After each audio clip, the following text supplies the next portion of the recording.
We got exclusive leaks about the 2 new characters coming in 10 days to solo leveling Arise. There were so many informations in regards to Papa and Charlotte that I concise that information to you guys so we can go through that. I know, guys, be patient, there's a lot to unpack here, so let's get started. Okay, the reason why I'm making this video is also because of the upcoming units, really. As you saw from all these guild guys on how to approach it. By the way, shout out to Mouse, because Mouse did a lot of work into theory crafting the builds, did a fantastic job figuring out a lot of things. But there's one thing I have to say, all of you guys, for right now at least, be patient, don't waste your resources right now. For example, when it comes to Choi, I'm using him myself. I can show you my score right now. I got a total rage count of 16, so I managed to get rage count 8 with my team, with using team 1. I cannot show you the other layout because I registered both attempts, but basically team 1 is Fisher, Cha, Go. Team 2 is MaTeIRiA, Choi, Han, and team 3 is Bora, Anna, and Min. This is the team 3. And the whole reason to use Choi is because of his weapon. If you have his weapon A5, my weapon is A1 right now, because that one gives you an extra 20% defense break. The reason why you should not do that right now, even though, oh, Choi looks so good for this content, be wary, guys, because of 2 things. First of all, we will get Anna Ruiz's weapon. And what I mean by that, I will show you. If we look at Anna's weapon right now, so if we go to Anna, for example, and we go to a filter, then we can look at her weapon, which is the Lonely Wanderer. And if we look at her weapon, increases the user's attack by 10%, decreases the target's defense by 10% for 5 seconds when poison shower hits. And this is another 10% she provides on top with her enhanced corrosive poison. So she basically provides the same as a Choi. Obviously, you can say in tandem, you could say, you know what, instead of using Anna, I will use Choi instead.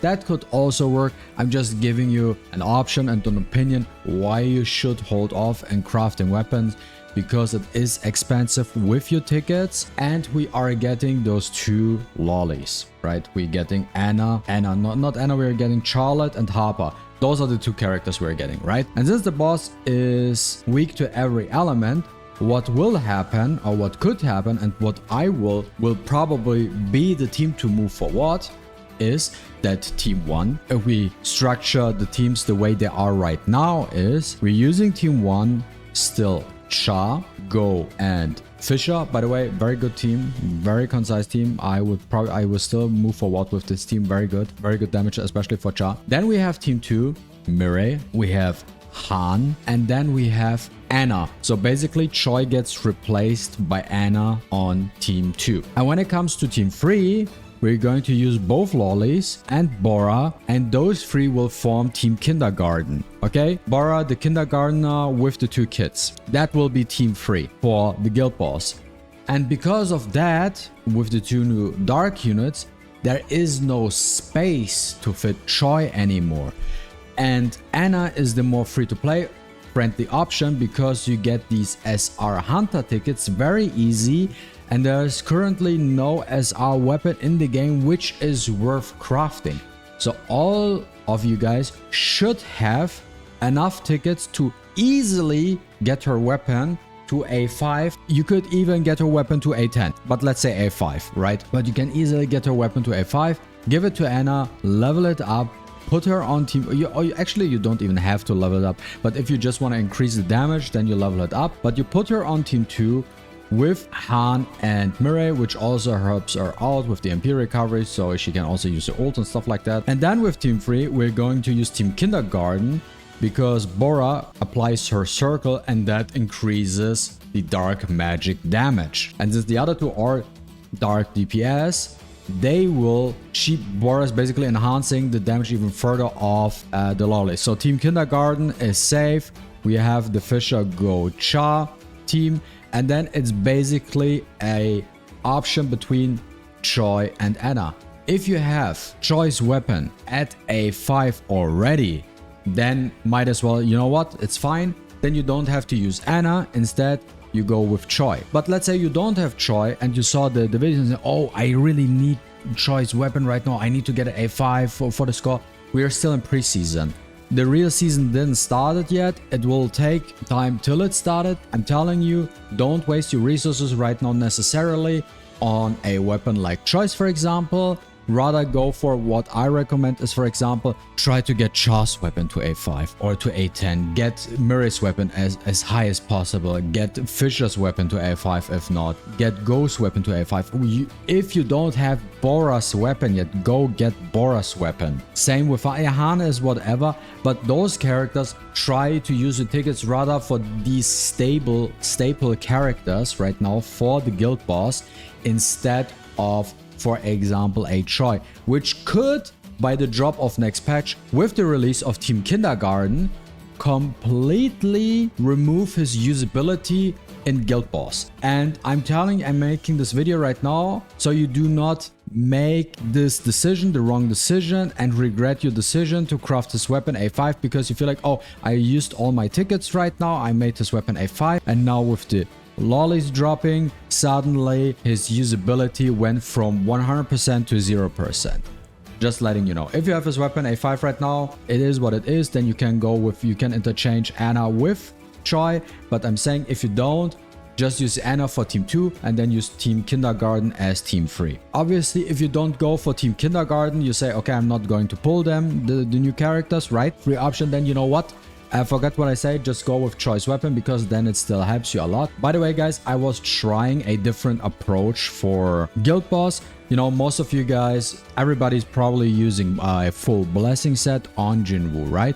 I had a different approach to the Guild Boss, which didn't work out entirely because of reasons. So the idea I had was I'm using Moon Shadow Grim, obviously, as the weapons. But the twist comes with the sets. So instead of going full blessing set, my thought process was, you know what? Instead of a full blessing set, I go with a 4-piece palace set, because a 4-piece palace set, if I find it, if you have a shield, increases 10% of the damage for every team member, right? Except for Jinwoo. So that's a 10% damage boost for Gogunhee and Cha. While at the same time, for the accessory side of things, I wanted to use a very distant set. And I really wanted to use the very distant set because I'm basically getting 20% more cooldown reduction. And the idea behind that build is, the only thing that really happens is I'm losing out 10% on damage increase from the blessing set, but I have more consistent 10% damage increase from the palace set. But with the help of the very distant set, actually, I can spam Moon Shadow more often. The cooldown is reduced. So instead of waiting 11 seconds or something, or 13 seconds or whatever it was, trying to cut down the cooldown of Moon Shadow even further to get more Moon Shadows casted in the entire battle, because the entire score comes from how many Moon Shadows can you land on the guild boss, obviously with the defense break. But really, Moon Shadow is the key to get a high score. And the way I approached this battle was with the skills is still using Vacuum Wave for the damage taken debuff, obviously, but instead of going with a Fire Crushing Blow, which increases your power gauge and reduces your ultimate skill cooldown, which you all saw if you watch my POD guides back in the days. I always used that skill, by the way. Instead of that, I'm using something completely different, and I'm using instead Vital Strike Water, because when you use Vital Strike Water, it provides you with a shield. So that skill triggers the Palace effect for Jinwoo and giving you a consistent 10% damage increase for your party. And since you already use intelligence build and everything, and you cut that cooldown down to like what, 7 seconds, and since the Palace effect lasts for 10 seconds, you basically have an infinite 10% damage boost. Now where the problem comes in with the build and the whole strat and idea is, while using that build, I ran out of mana way too fast and couldn't recover my mana well enough. I even used the purple Demon Slayer, but it didn't help. It didn't help. You will notice you run out of mana a lot of times very fast, and it's very hard for you to upkeep the buffs and debuffs. I still believe that this build is the best you can use when Netmarble fixes Jinwoo's mana situation, where we do not have that insane mana struggle with him. Then I 100% believe that a 4-piece palace, 4-piece very distant set is the best you can go, because you have a consistent 10% damage increase, because with the blessing set you have the cooldown, you have to get the ult ready, stuff like that, so you don't have the 20% all the time. Plus you have a shorter cooldown for your moon shadow, which allows you to use it more often to have that 45-60% damage increase up even more. But till they fix it, the full blessing set is the way to go. But once they change it, 4-piece palace set with the Vital Strike water to activate the shield will be 100% the thing to go. That sums up everything I wanted to say about this video. If you enjoyed this video, don't forget to leave a like and a comment down below. I really appreciate it, and see you with the next one. Deuces.